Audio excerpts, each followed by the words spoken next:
Today I have James Pasternak, a councilman for the Toronto City Council. We have a crisis in the city, but too many people are blind to it. Everything seems to have been degraded. Crime is up, homelessness has skyrocketed. We seem to be spending more, but we're getting less as a society. 40% of those in our shelters, they are asylum seekers or refugees.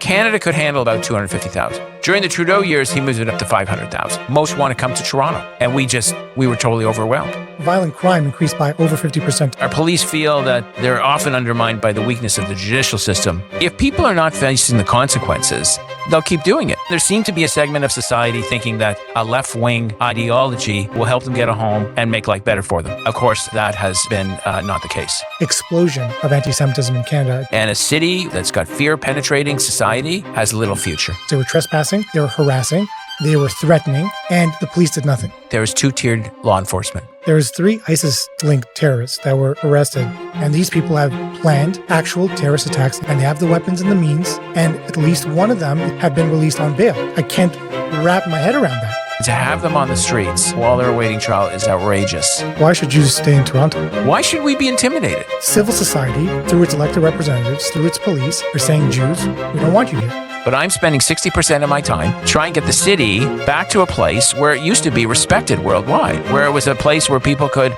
come from all over the world and raise their family and live in peace and security. And that's no longer the case. What the hell is going on? There's 2 main problems among the political elites. One is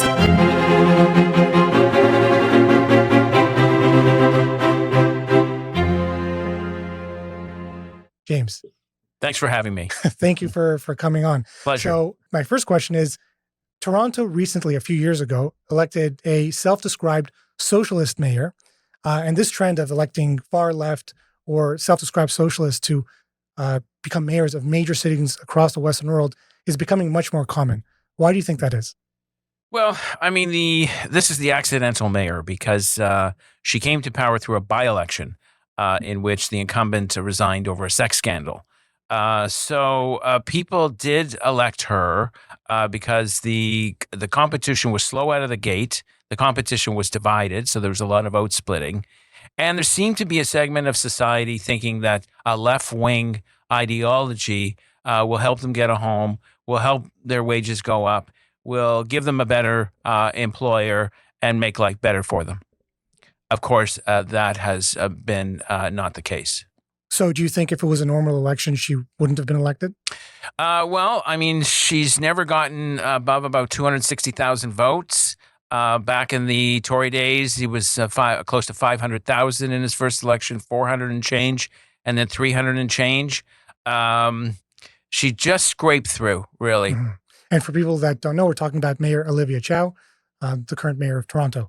And hopefully not for long, but the current mayor of Toronto. There's an election this year, right? There is an election this year on October 26th. Okay, that's fascinating. So I've lived in Toronto for my whole life. We're talking about well over 30 years now. And I've noticed over the last few years, really since the COVID restriction era, that there's more homelessness. Everything not just became unaffordable, which Toronto's always been a bit on the pricier side of living, but it became exceedingly unaffordable in terms of groceries, in terms of rent, in terms of being able to purchase a home. Just everything seems to have been degraded. Crime is up. Homelessness has skyrocketed. I remember just a few years ago, you'd always see homeless people here and there, but now there's entire homeless encampments. People even in the suburbs where I live, it's like there's homeless people all over the place. So we seem to be spending more, not only in terms of public spending, but we're getting less as a society, and it's much more difficult to live. So, you've been in municipal politics for quite a while. Why do you think this has happened? These are very broad questions, but let me deal with the homelessness, for example. When I came to council 15 years ago, you had about 2,500, 3,000 people in our shelters on any given night in the wintertime when it was really cold. And now we're housing 15,000. We see homeless people setting up tents in our camps, on our public right-of-way. We see them sleeping in the subways, on park benches. I mean, it is sad. It is very sad. But at the same time, we don't have a good partner in Ottawa. 40% of those in our shelters are newcomers. They are asylum seekers or refugees. And any quick reading of the Constitution shows that immigration is federal jurisdiction and they should pick up the bill. But they're not. and they're leaving us holding an $800 million bill for all of the homeless, and they're cutting us back on much of the support for asylum seekers and refugees. That having been said, to really address the homelessness crisis, you need a national strategy and massive influx of funds for mental health and substance treatment. Those are the two key elements. Unless you're going to be talking about that, then really you're not even in the ballgame. The other thing I should add, supportive housing with wraparound services would probably be a third key element. This whole process and strategy of building shelters to warehouse people, that's not the way to treat the homeless. Mm-hmm. So let's...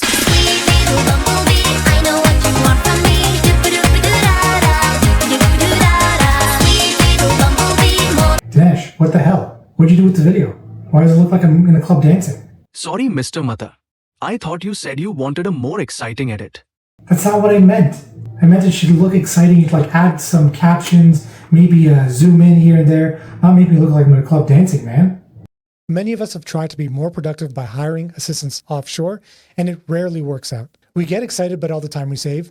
We think we found someone great, but they don't end up producing great work. They miss their deadlines, and eventually they just ghost you. That's because finding great talent is hard, even when you don't have an ocean between you. Our episode partner, Hire Donna, is solving this challenge by finding and recruiting the most elite executive assistants in the world for business owners, executives, and anyone else whose life is getting very busy. They only accept 1 out of every 200 applicants to participate in an in-person, paid, intensive academy where less than 50% actually graduate. But once they do, Hire Donna gives them a stable income, comprehensive benefits, coaching and training that is ongoing, even if they are not placed with an employer. That means Hire Donna is not just sifting through resumes on your behalf. They are attracting the most elite and dynamic people because they are offering something truly different in the market: great wages, stable employment, and a brighter future.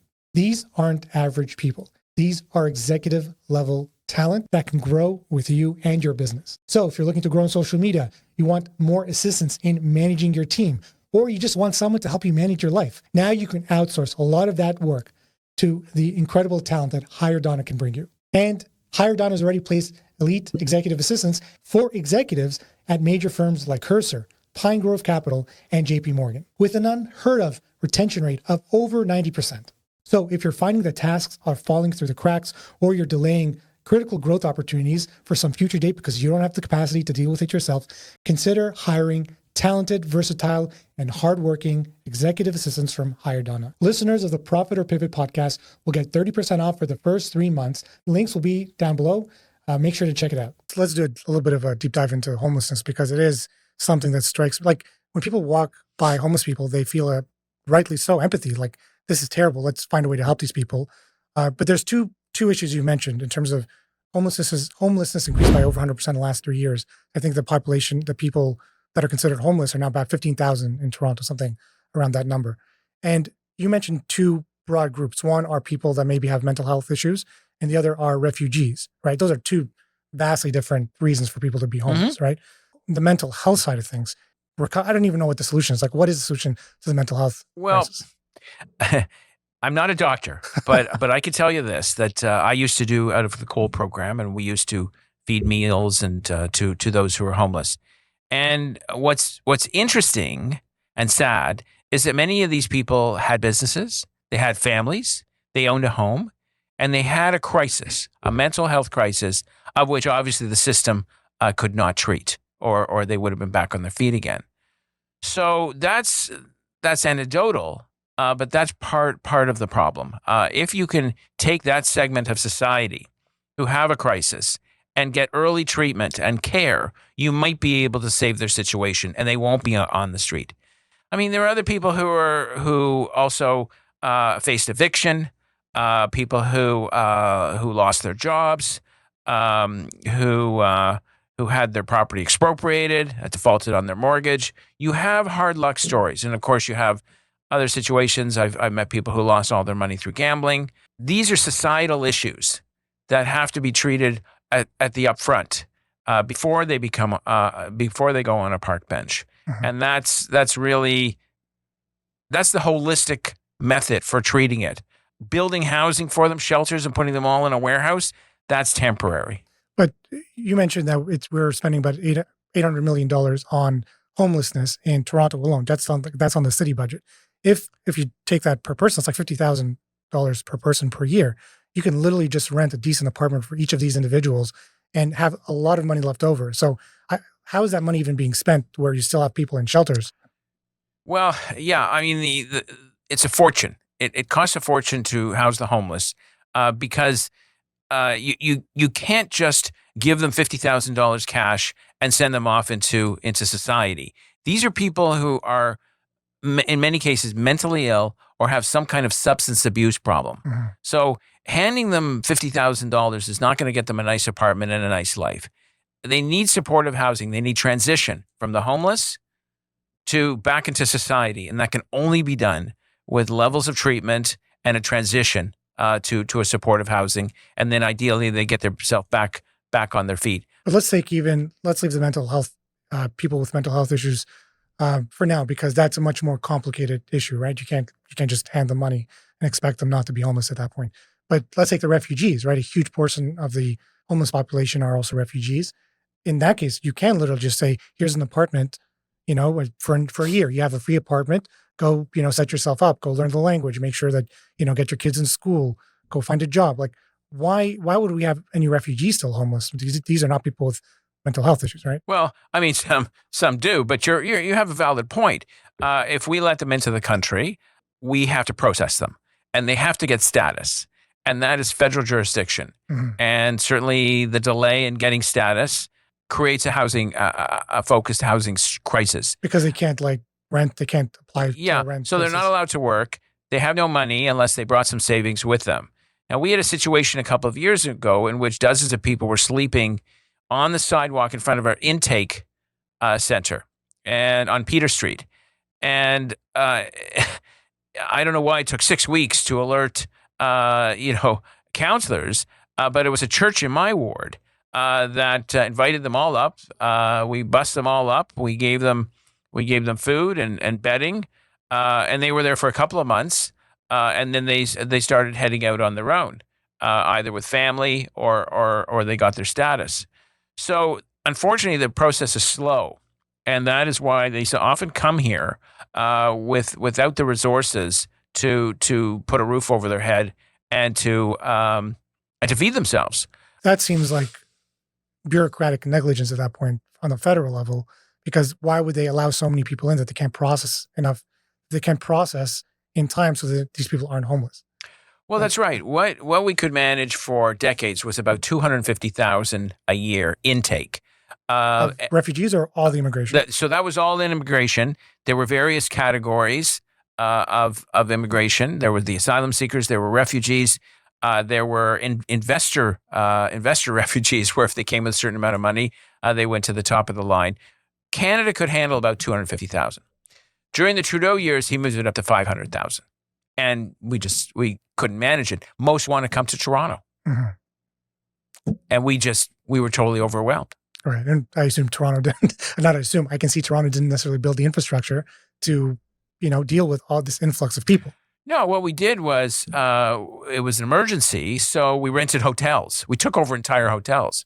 Well, hotels are the wrong place for newcomers. You can't have a family in a hotel room. I mean, we go on vacation and we're in a hotel room, and it's fine for, a week, 10 days, whatever it is, but you can't live in a hotel room. Mm-hmm. And those buildings were not built to have hundreds of people in there on a daily basis, trying to raise families. All right. It just, the physical site, the arrangement of the room, but it costs us tens of millions of dollars to, hundreds of millions of dollars to rent those hotels. So we're trying to get out of the hotel business. All right. What's interesting is that, and this boiled my blood a little bit when I saw this, when I was doing research for this discussion, is that Toronto spends over $120 million specifically earmarked for refugees, right? So leave alone the fact that if anything should be spent on refugees, it should be the federal government because they're setting the policy. But even if it was the federal government, Canada's running at tens of billions of dollars of deficits every year right now. It's like doing chesed, doing charity on a credit card. It's like, This seems like very not prudent, to say the least. Well, look, I mean, then you have to get into the whole debate of what kind of society we want. If we're having a shrinking society in which we are not replacing the population we have, the only way to do that is through immigration, and that's been the logic over the last 20 years. The other thing is newcomers have a lot to offer us. They take jobs we won't take. They also come with skills. Some of them are doctors, engineers, lawyers. Maybe they need recreditation under current rules. But immigration can contribute to a flourishing society. The cost, yes. I mean, it really is. It is expensive. There's no real plan in place to transition them from when they land to when they get status. Mm-hmm. And the other problem is family unification. And that often falls apart after a few years. People sign on to commit to support family members who come here. And then after a few years, they don't want to do it anymore. And it breaks down. So these are programs that need to be fixed. These are programs that have to be monitored and audited. Could we do better? Of course. Mm-hmm. I think it's very different when you're looking to bring in refugees and people that are, let's say, investors, or people that are bringing innovation, or people that are doctors or lawyers.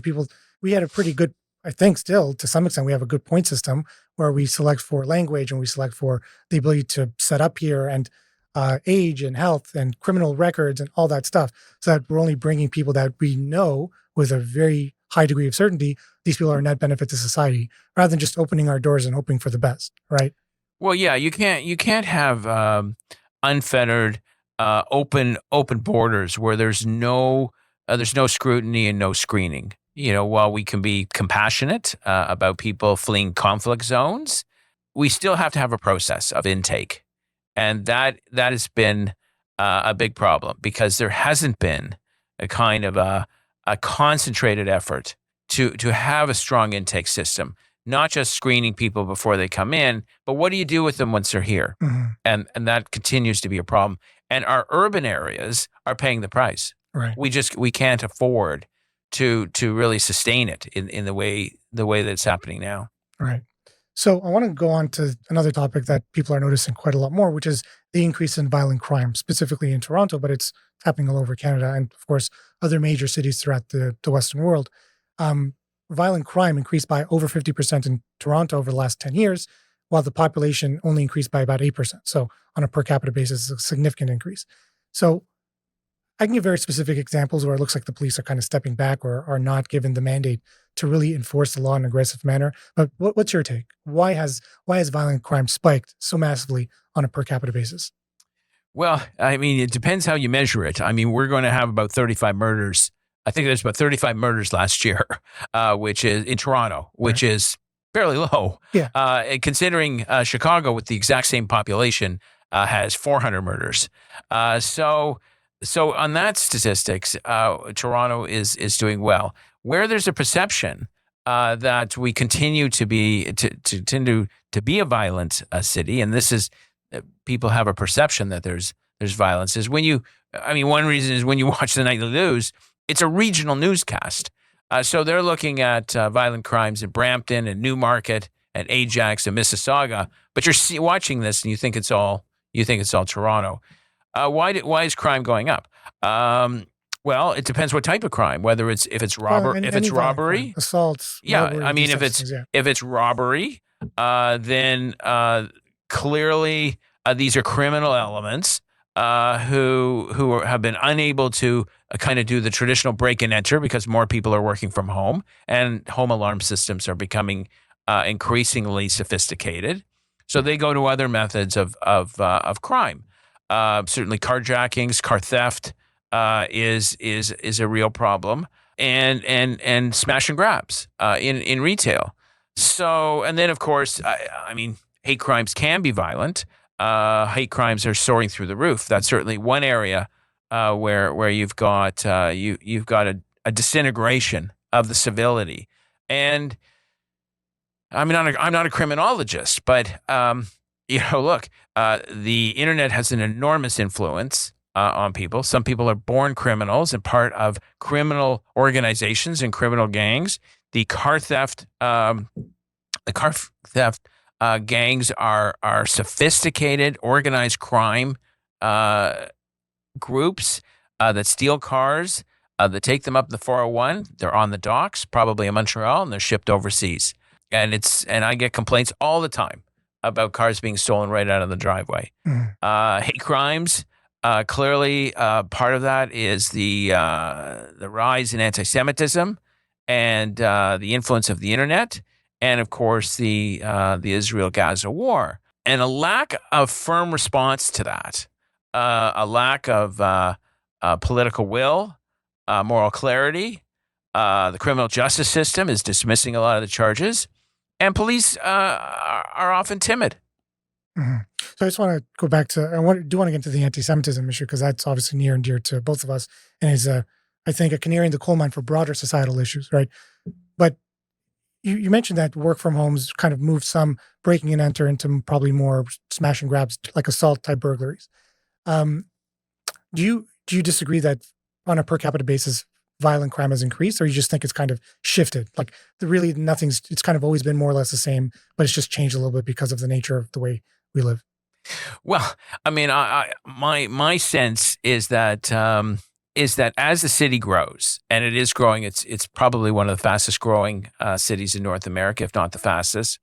Its increasing population, based on a per capita basis, will continue to have criminal elements and criminal gangs, and they will be a real challenge for police, and that's a segue into a truism that our police force in Toronto is extremely small, with 5,500 sworn officers on the street. It represents a fraction of what is really needed. At the minimum, Toronto needs probably 1,000 more officers on the street. So why isn't City Council, voted, like, put that into the budget? Well, a first or second year constable is $100,000 each plus benefits. So, I mean, I think that the other levels of government should help pay for that. Our police force has to do a lot of things that other police forces do not do. For instance, we monitor the lake border, the Lake Ontario border with the United States. Municipal forces are not designed for that. Really? Wouldn't that be federal? It would be normally federal. The other thing is we have dozens of consulates in Toronto. Once again, that would be RCMP, but Toronto police are responsible for that. So those are just two examples in which our police force have to take on far more than other municipal forces, and they're quite small. To give you an idea on how small they are, I'll bring up Chicago again, which has the same population. They have about 11,000 officers, and we have about 5,500. And 5% leave every year. 5% of the officers here. Yeah, they leave. I mean, they natural attrition. They retire. Natural attrition. They retire. They go to other forces. They go to other professions. So they have to be replaced. This isn't just my personal political persuasion, speaking right now, but like probably the most at root, the most important thing a government should do, a municipal government should do, is law enforcement. To the extent we're spending so much money on all these different very nice things like, housing refugees, it's probably better to put that money into law enforcement and in making sure the population is safe. Like that would, I don't think you get much pushback from the citizenry on that. Right. I mean, I would agree that is the number one responsibility of a nation state, a local government, a regional government, is to keep its population safe. I mean, that's how modern countries came to be.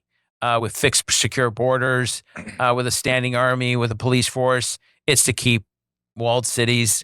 It's to keep people safe. And we've always talked about increasing our force, but cost seems to be the problem. And yeah, I mean, if we didn't have the homelessness problem, maybe we could take those funds and put it into law enforcement. The other thing is that our police feel that they're often undermined by the weakness of the judicial system. Bail reform is needed.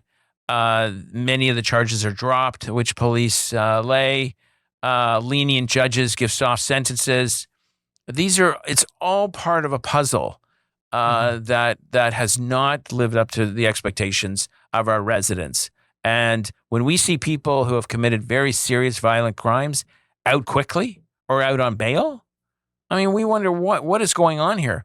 whose charter rights are we trying to protect? Are we trying to protect the charter rights of the perpetrator or the citizen who wants to go about their daily lives in peace and security? The rule of law is based on consequences, right? Everyone's treated under the rule of law where you break the law and you are arrested and you will face the consequences.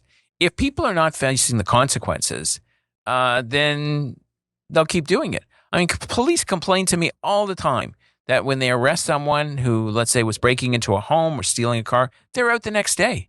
And what do they do? What do they do to pay their legal fees? They go and commit another robbery.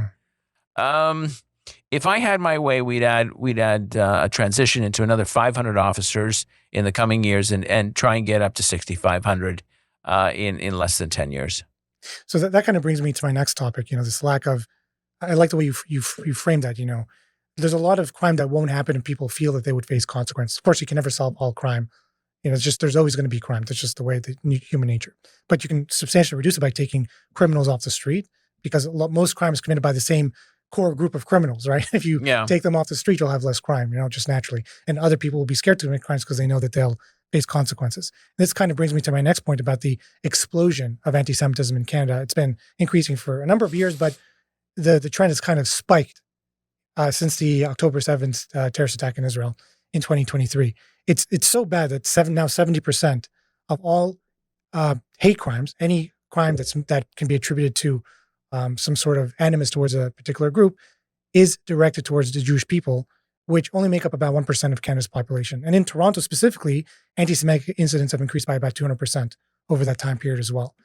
So, why has that happened? Why has there been an explosion of this anti-Jewish hate? Well, it's obviously a sad, disturbing, and frustrating part of what has happened in Toronto. Toronto is entering a dark period, heading towards the abyss because it's been unable to address the bigotry and hate. It's manifested itself in the shooting up of the Jewish girls' school 3 times, the constant vandalism of synagogues, the firebombing of a Jewish-owned grocery store, the IDF, and of course the swarming, which is called International Delicatessen of Food, not the IDF. Yes, I know it is misunderstood. That is true. The swarming of Jewish-owned businesses such as Indigo and Café Lendoir.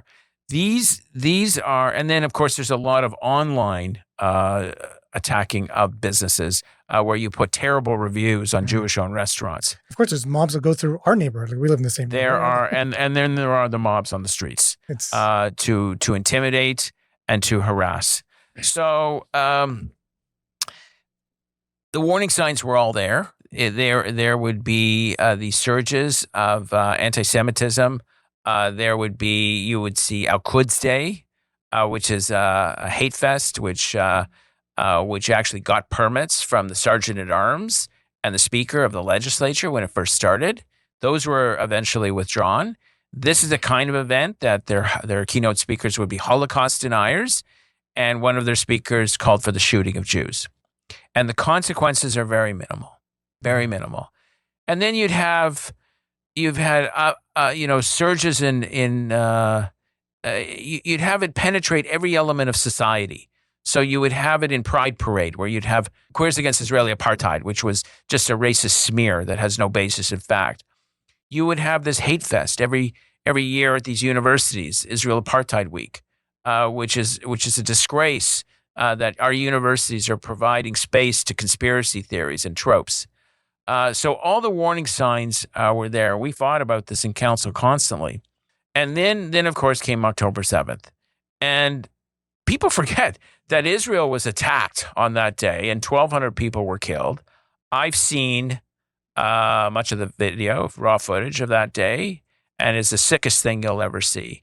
I've been to the Nova Festival site, to Kibbutz Nir Oz and the car graveyard. And you come out of that thinking the depravity and the sickness of what occurred that day.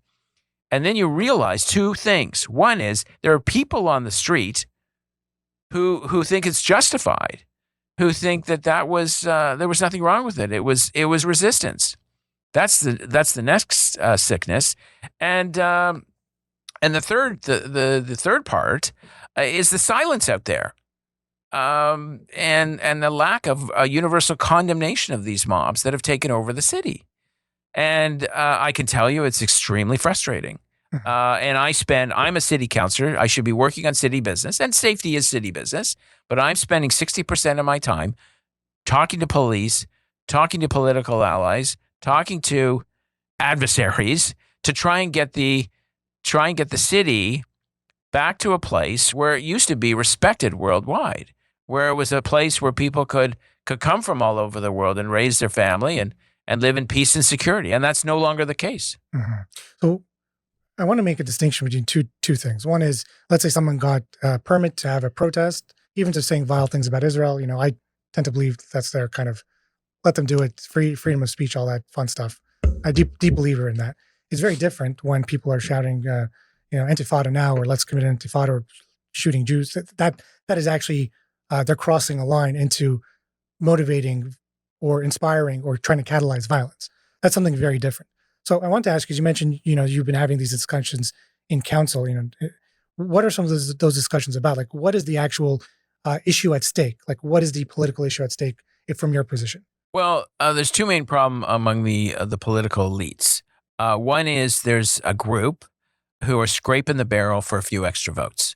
They think these protesters or mobs are supported by radical left-wing groups, NDP groups, unions, groups that are really there to destabilize the city, and many of them are part of Antifa or neo-Marxists or communists and defund the police.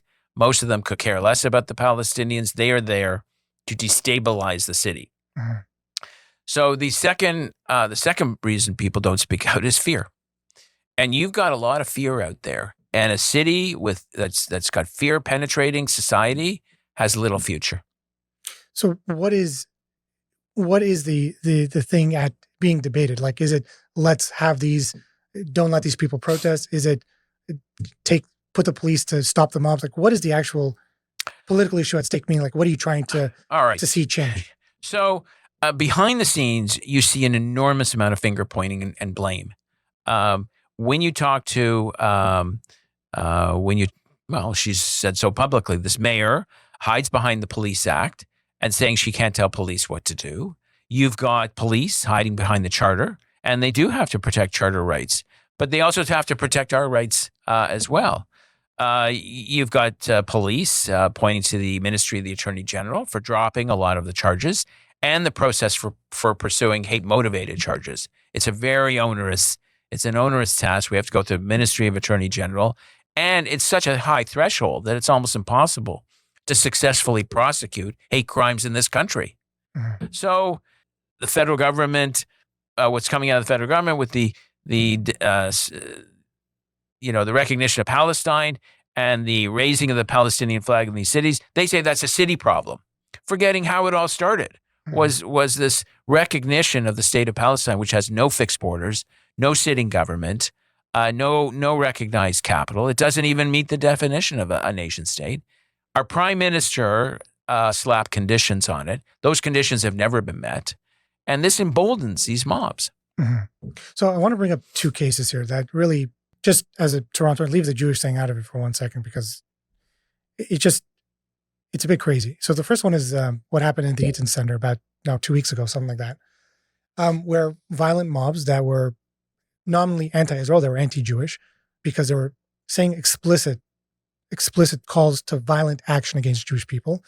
They were doing multiple things. They took over which was a huge mall in downtown Toronto, and we'll put up videos for people to see this. What struck me about this is this is not an issue. That's not a particular issue of freedom of speech. They were trespassing, they were harassing, they were threatening, and the police did nothing. So that is like the first case. It's happened multiple times. It's not the first time it's happened, but it was a reminder of the scope of it and that there is no consequence. And it seems like the police either have no will or no backing to do anything about it.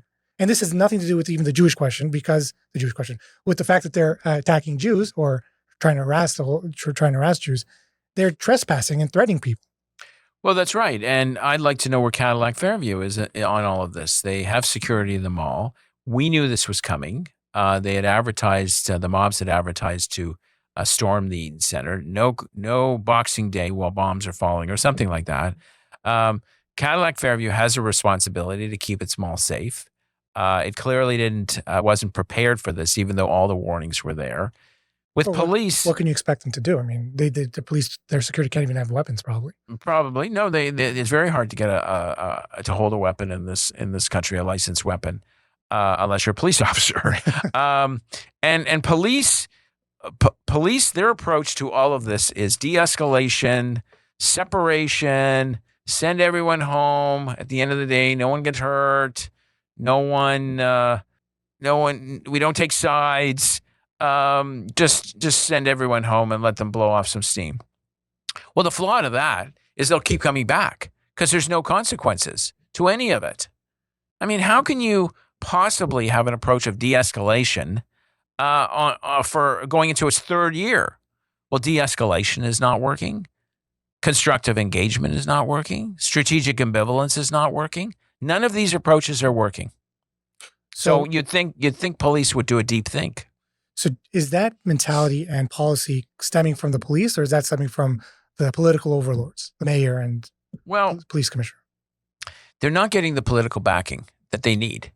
The mayor has been very timid. She should have put out a statement at least a year and a half ago saying enough is enough. We've had it with this. You're destabilizing the city. She will not do that. I don't know if she's even on talking terms with Chief Demkew. I don't even know when they meet. And that's a bad sign.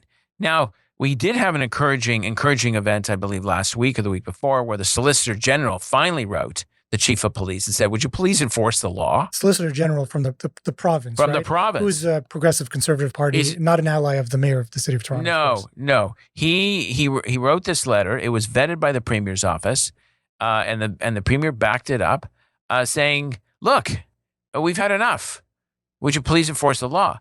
Well, the response in police headquarters was not good. I mean, they got very defensive. They put their PR people out there saying we've arrested hundreds of people and we've laid X number of charges and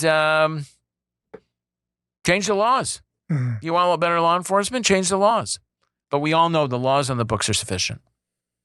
So that's a bit depressing. I'm for those who are listening, I'm going to make this even more depressing because I heard about this story about a couple weeks ago, that I didn't believe. I frankly just did not believe it because it was so crazy.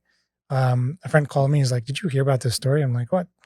There was 3 ISIS-linked terrorists that were arrested about half a year ago, something like that, for trying to kidnap Jewish girls. They had they had machine guns or something like that, weapons they found in their house. In at least one of their homes, they found a lot of weapons, illegal weapons. And there's credible reports, it's not confirmed because the courts have sealed this, that some of them have been released on bail. I'm first of all, as someone who lives in Toronto and the Jewish community, like I'm not the type to say I'm so scared for that is bananas. That is simply crazy. Well, I'm going to link to this story because unless the details are so these are people that have. Yeah, I'll leave it there, but I'm curious. Please explain the story. I mean, I'd heard that at least one of them was let out on bail. These are dangerous criminals who, if not stopped, could have created an absolute massacre in Toronto. And to have them on the streets while they're awaiting trial is outrageous. And it's these lenient judges who try and be even-handed. And it usually has terrible consequences.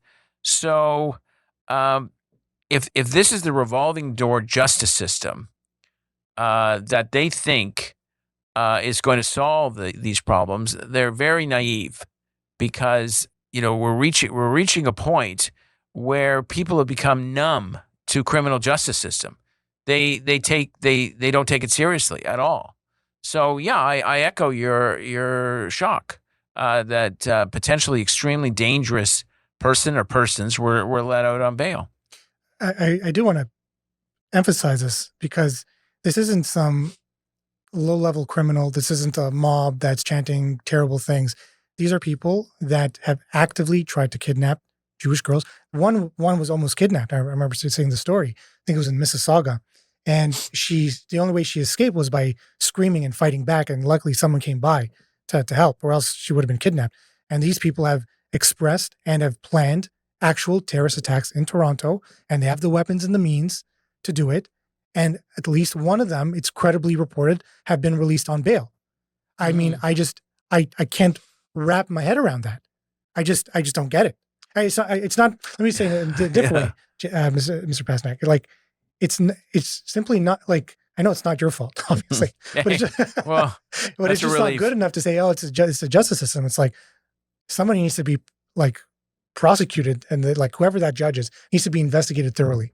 What the hell is going on? That is insane. That's bananas. Putting me at risk and my family at risk. I don't get it. It puts us all at risk. I mean, the attack on the Eatons Centre and the disruption of the New Year's Eve celebrations downtown, that comes after these mobs jumped on the Gardiner, blocked CN rail lines, swarmed Union Station, swarmed the Scotiabank Center.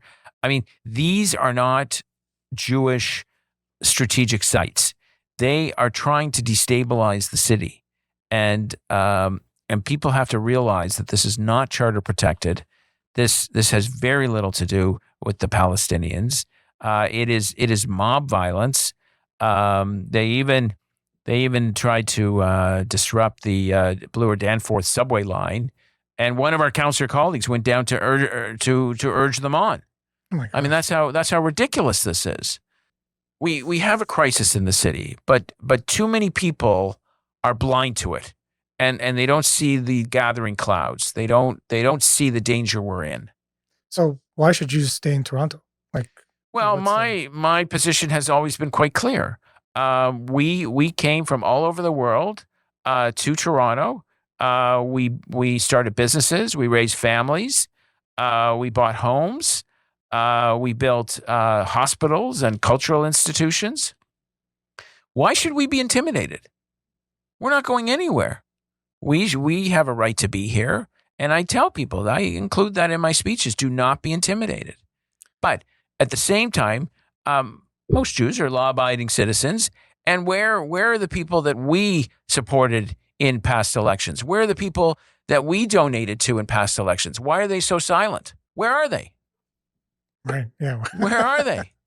If these people who come up to Bathurst and Shepherd, if they were in the gay village or in Little Jamaica, they'd be gone in 2 minutes. They'd be taken away, and we know cases of that happening. Right. That's exactly my point. When there seems to be a lack of political will to enforce a law when it comes to attacks on Jews, that seems to be clear.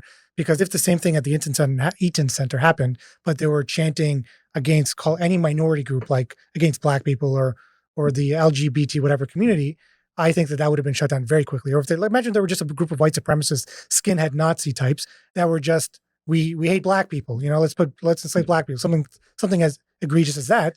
Okay. No, it would be shut down right away. They're calling the phrase now out there is two-tiered law enforcement. Right. Right. And when I go online and I do my my videos at Bathurst and Shepherd, and I clearly say this would never be allowed in any other minority neighborhood. So given that, civil society, through its elected representatives, through its police, are saying, Jews, we don't want you here. Is that not the message that we're receiving? Well, I mean, I don't consider these mobs on the streets to represent widespread public opinion. But it's enabled by the politicians who are. Well, I gave you the reasons why the silence is out there. Mm-hmm. To summarize, you've got some who are scraping the barrel for a few extra votes, and some who are afraid. Mm-hmm. I mean, I've gone up to some of my colleagues and say, "Why aren't you speaking out? Why don't you put out a statement? Why don't you say this?" And I get these excuses. Well, I don't really use my social media for that. Well, it really won't make much difference. Well, I don't think I should do that. Yeah, there's only about 3 of us who are speaking out on council out of 26 members. That's very sad. It's very sad. But the other levels of government aren't much better.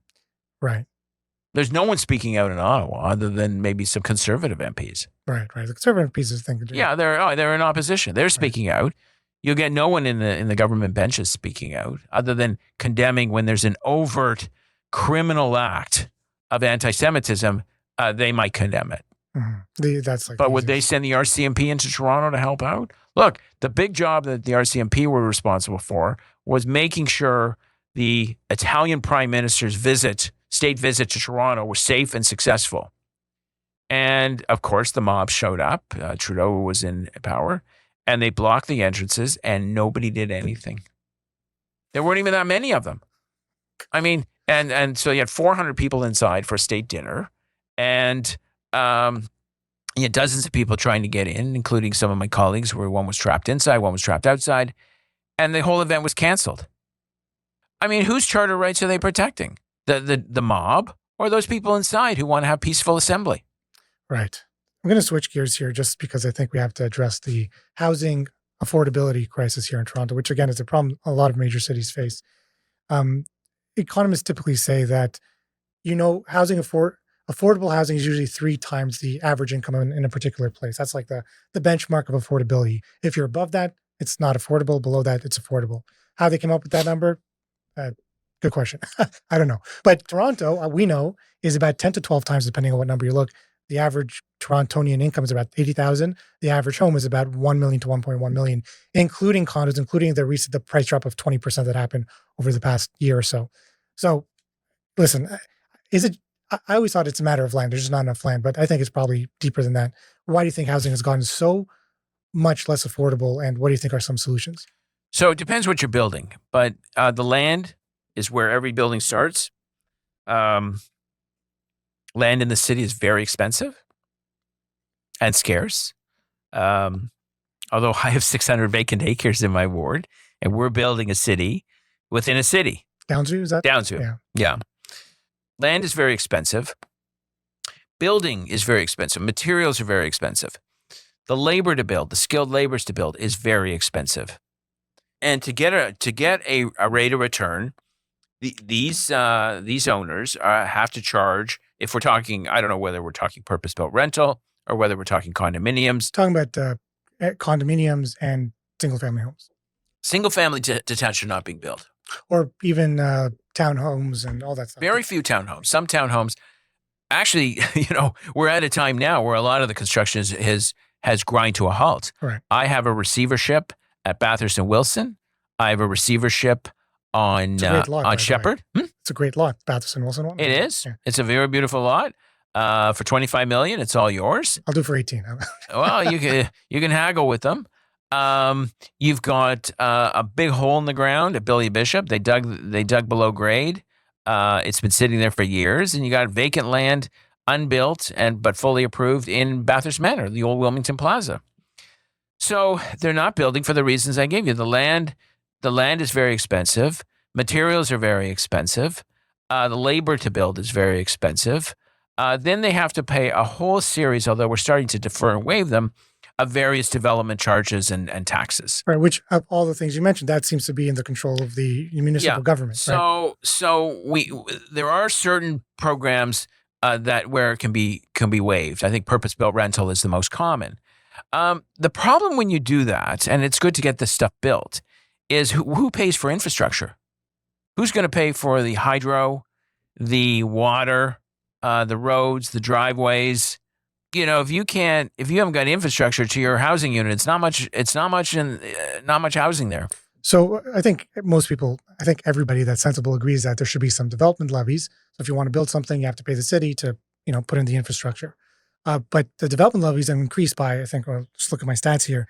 They've doubled over the past 5 years, and they've 10x over the last 15 years.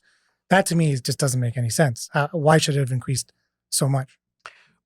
Well, the city felt that they could raise money off the backs of developers. Which increases the prices. Which increases the price of homes. Right. Whether it be rental or condos or mid-rises or whatever. I mean, right now we're trying to peel that back. Maybe too late. The other thing is what's out of our control is HST. HST does add a lot to the building materials costs and of course, the cost of building a home. HST is sales tax. The sales tax, yes. And there has been a move to try and get that waived. I think the province has waived the provincial component of that on new builds. I'd have to check that to be sure. there certainly is that. Well, the Interest more rates, demand, right? interest rates. Right. more I forgot about demand. interest rates. So interest rates have been inching down, but still, it's not low enough. You really have to get that interest rate well below 3% on your mortgage, so that young couples can finance their homes. Right. But lower interest rates tend to lead to an increase in prices because people can get approved for bigger mortgages. It has kind of an inverse relationship. Well, sometimes. yes. I mean, people are over leveraged. From what's gone on in the last 15 years, people have taken on $500,000, $1 million mortgages. And that's based on two big incomes in the household. Mm-hmm. If one person loses their job, that deck of cards falls apart, falls down. And that's when an economy crumbles. So, we do have a challenge in the city now, and it affects certainly the land transfer tax because it's based on transactions. And if no one's buying and no one's selling, the real estate market freezes up. That's another thing, by the way, which is in the control of the municipal government, is land transfer tax, which in Toronto is very high, right? And also the mayor, I think, proposed that there should be some sort of progressive land transfer tax. So the more expensive the house, the higher the percentage should be of land transfer tax, which, they're just making, and that's cash. That has to come out of your pocket in the purchase. So that's a serious expense. That is, it's important to remember there's two land transfer taxes. There's a provincial one and there's a municipal one. The mayor, which I voted against, put on a luxury land transfer tax. So she increased the percentage of amounts owing on homes $3 million and over. And taxing the rich strategies rarely work, especially when it's on something like real estate, which fluctuate with market forces. So I voted against that. I thought it was a bad precedent. I thought it would hurt the real estate market. It sounds nice on paper, but it usually doesn't have good outcomes. It sounds terrible on paper to me. Anytime that we deal with progressive taxation, it's well, terrible. Let me rephrase my question. It sounds terrible on paper, and it's terrible in practice. Right. Okay, beautiful. Here's my last question, which is, do you have any message for struggling Torontonians? Well, look, we want everyone to be treated with respect and dignity. We want everyone to have a roof over their head and to be able to make a decent living. It's a big city. It's far from perfect. We have to continue to work to make sure that there's fairness in the city, that people get a fair chance if they want to work hard, and that those who are desperate, those who are homeless, they do deserve to be in a shelter or to get treatment, as I mentioned earlier, so that they're not on the street. It's not an easy thing to help those who are struggling. A lot of it is hard work. A lot of it is re-educating yourself, going back to school, making smart choices about your money, savings and frugality and investing. Sometimes that's not so easy. But I think if there was a city where you had a fair chance, I think Toronto is in there. And I think despite all the problems we're facing and the need for lower taxes and more affordability and infrastructure and operations that work, I think Toronto still remains a very desirable city, and that's why people come from all over the world. Thank you, James Pasternak. Thank you so much for joining us. It's been a fascinating conversation. You're very welcome. All the best.